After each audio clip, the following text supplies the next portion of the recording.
Today's video is for 1955's Oklahoma. It was directed by Fred Zinnemann. The costumes were by Ann Peck and Frank Beatson Jr. The music coordinator was Robert Helfer. The script supervisor was John Dutton.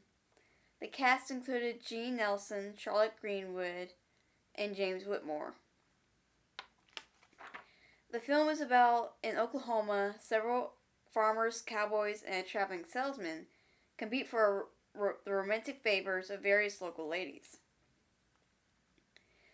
I've seen this movie before, but it had been years, and the only thing I remembered it was the song Oklahoma, which I thought was the beginning of the movie, and part of the really long drug-induced dream. This was based on the Roger and Hammerstein musical, and it was okay. It was a little boring, and it could have been shorter and a little bit better.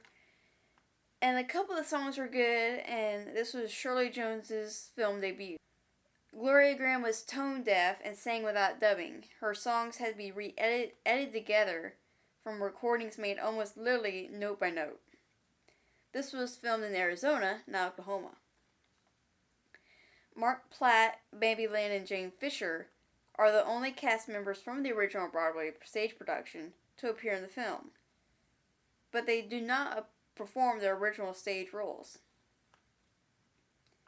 Gloria Grahame was notoriously difficult to work with, especially on this movie's set.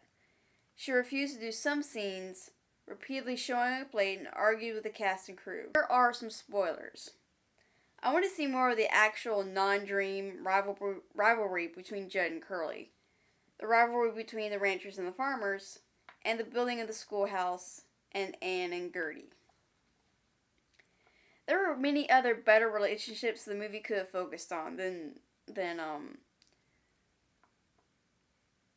Laurey and Curly. It was weird. Every time I thought the peddler had left, he kept reappearing. I love that everyone in the movie calls Eller Aunt Eller. I love the Judd song, and I love how Curly tries to assert his dominance. At first, Judd seems just misunderstood, but then he turns into a villain real quick. The song Lonely Room, which was sung by Judd, was omitted from the film. In the song, Judd explains his bitter resentments and deep frustrations. Possibly this was considered too strong for 1955 moviegoers.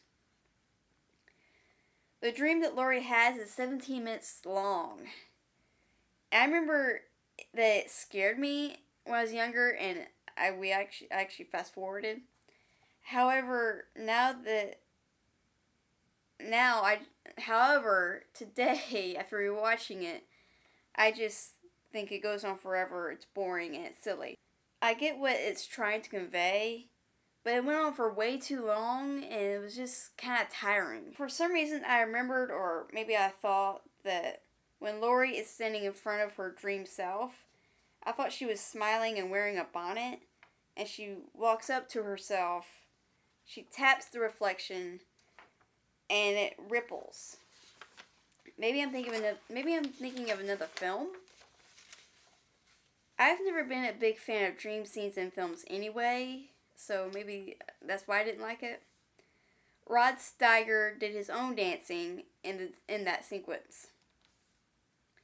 To me, it shouldn't have been a hard choice for Laurey. She clearly likes Curly and is playing hard to get with him.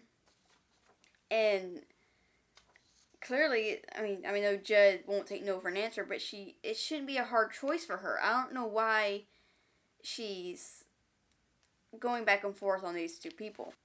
Nobody really grieves for Judd. Laurey kind of does, I guess, but not much. It's like so quick. And I guess Curly was wrong. No women will be weeping at Judd's funeral, if they have one. So overall, this reminded me of Gone with the Wind, where everyone is trying to get with Scarlett, but you wonder why everyone wants to get with Scarlett, because she is so mean-spirited. Overall, this was not my favorite, And I've seen other Roger and Hammerstein films like The King and I and Sound of Music.